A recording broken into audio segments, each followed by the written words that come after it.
Bonjour tout le monde, j'espère que vous allez bien. Le sourire est là parce que le Paris Saint-Germain est officiellement champion de France depuis hier soir.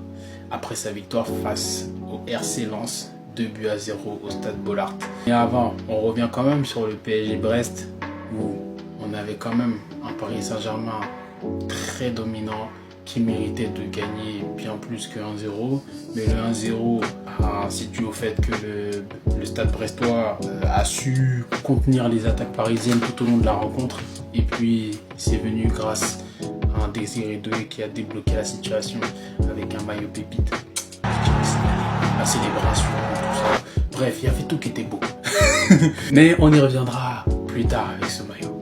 Maintenant, allons plus en détail sur PSG Lens, parce que PSG Brest, je pense que j'ai fait un résumé très rapide, juste pour vous faire comprendre que là, il y a une continuité pour la plupart des joueurs. Après, il y a un joueur qui m'inquiète plus particulièrement, mais bon, ça, je pense que c'est un petit coup de mou.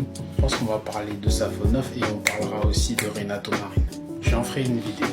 Top match, homme du match, Safonov. Là, il confirme tout simplement que dans les buts, c'était lui l'homme de la saison. Et il n'y a plus de débat depuis le mois de janvier. Et il l'a juste confirmé. Il l'a dit, il l'avait annoncé au temps de Donnarumma. Et voilà le résultat aujourd'hui. Le RC Lens, franchement, montre pourquoi elle a réussi à tenir tête au Paris Saint-Germain tout au long de la saison en Ligue 1 pour cette course au titre. C'est vraiment une équipe qui a de belles individualités. On l'a vu, hein, notamment moi, mes coups de cœur, c'est Mathieu Hudol, lui depuis l'année dernière. Il y a Hudson Edouard qui revient très bien et un certain Alain Saint-Maximin et Florian Thauvin. D'ailleurs, Florian Thauvin, j'avais annoncé au début de saison qu'il allait faire une grosse saison en Ligue 1 et qu'il allait choquer pas mal de personnes. Les gens ne m'ont pas cru, mais il faut savoir que Florian Thauvin en Serie A, c'est le genre de mec, s'il avait un très bon avant-centre, il aurait explosé les records de précocité en termes de passes décisives. Juste ça. Également, Alain Saint-Maximin, quand on voit la trajectoire de ce gars-là, je me dis, il nous prive de quelque chose quelque part. Mais au moins, il a ramené une envie qui fait plaisir. Donc, il ne s'est pas découragé. Et franchement, quand je vois son entrée, je me dis, waouh, ça aurait été pas mal s'il avait pu aspirer à l'équipe de France. Voilà, bon, il voulait, mais quand tu vois les joueurs qui y sont actuellement, tu te dis, bon, il a loupé le train. Après, qui sait.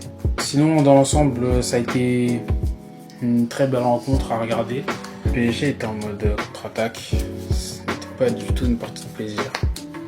Dans le sens où Lens a vraiment été très entreprenant.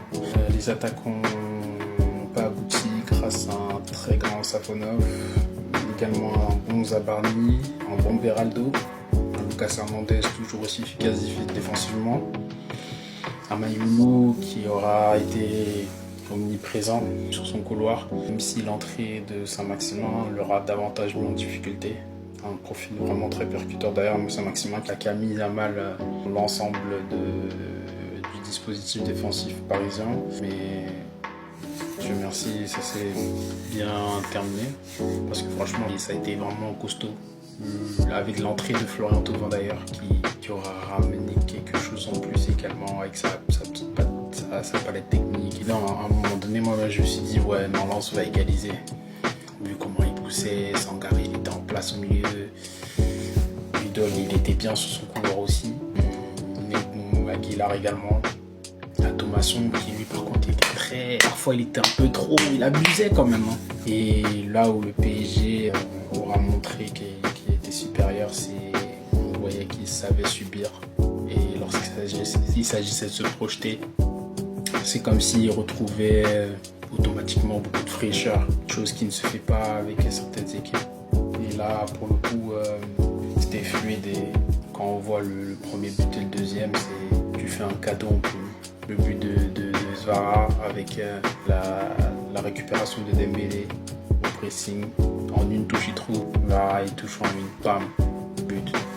Et puis le deuxième, la contre-attaque qui est entré à gauche là, le petit Titi, j'ai oublié son nom, il la donne à Mbaye qui intelligemment la donne à Ramos qui garde bien le ballon, qui la redonne à Mbaye qui trouve Désiré Doué qui l'a mis Mbaye en retrait et en une touche. Bonne entrée de Mbaye. Sinon, que dire. Voilà. grand chose, hein. On va pas trop rentrer dans les détails, on va surtout retenir la perf collective. Et pour Barcola, c'est vrai que sa mentalité est bizarre, parce que est-ce que c'est l'attitude, est-ce que c'était l'envie, est-ce que c'était...